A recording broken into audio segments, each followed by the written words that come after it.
Very important sa akin na na-check ko palagi yung BP ko. Pero ang isa sa mga problema ko is kapag naubusan na siya ng battery, na-skip ko yung pag-check ko ng BP ko. Today, we order this one. Wrist electronic is Figmo manometer. Pang-BP lang din naman yun.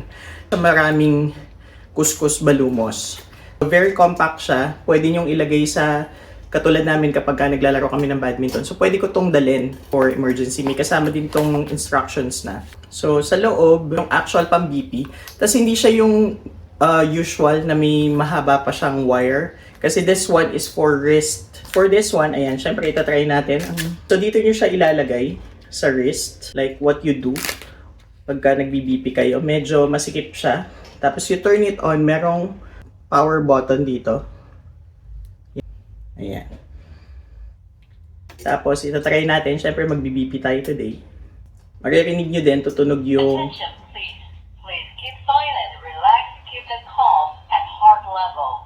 Pressure. Ayan. So, makikita nyo yung result. That's 145/93. Tapos, or pulse is 117. Ayan. So, yun yung tatlong information makukuha nyo for that. Yun muna nating i-take yung ating daily maintenance. So, go take your meds na. Get this sa yellow basket natin or sa link below.